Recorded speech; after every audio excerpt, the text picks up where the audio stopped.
ఏది అయినా ట్రై చెయ్యి ఆచి చికెన్ మసాలా. ఆచి చికెన్ మసాలా.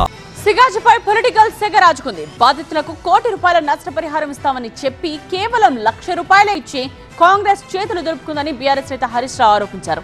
ఆయనకు మంత్రి వివేక్ గట్టిగా కౌంటర్ ఇచ్చారు.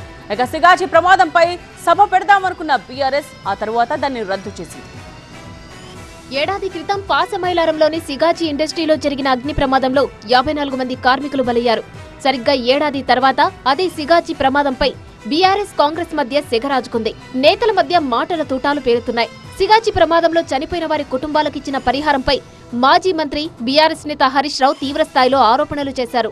అగ్ని ప్రమాద మృతుల కుటుంబాలకు ₹1 కోటి పరిహారం ఇస్తామని చెప్పిన ప్రభుత్వం ₹1,00,000 మాత్రమే ఇచ్చిందని ఆయన ఆరోపించారు.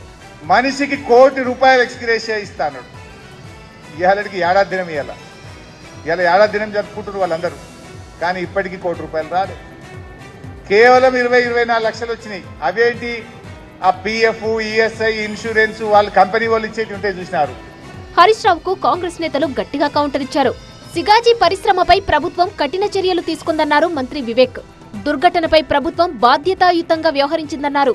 బాధిత కుటుంబాలకు ₹1 కోటి ఎక్స్గ్రేషియా కోసం పరిశ్రమ యాజమాన్యంపై ఒత్తిడి తెచ్చామన్నారు. యాజమాన్యం ₹50 లక్షల పరిహారం చెల్లించిందని, మిగతా పరిహారం చెల్లింపులో నిర్లక్ష్యంగా వ్యవహరించిందన్నారు ఆయన.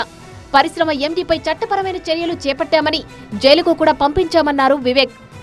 టారిఫ్ వలన బిజినెస్ లేకపోవడం వలన వారు నోటీస్ కూడా రాష్ట్ర ప్రభుత్వానికి ఇవ్వడం జరిగింది.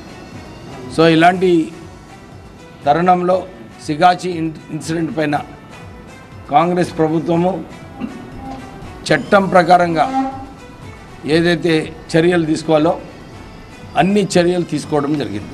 మా యజమాన్యం దగ్గర వాళ్ళు పైసలు లేవంటున్నారు. వాళ్ళని అరెస్ట్ చేసినాము.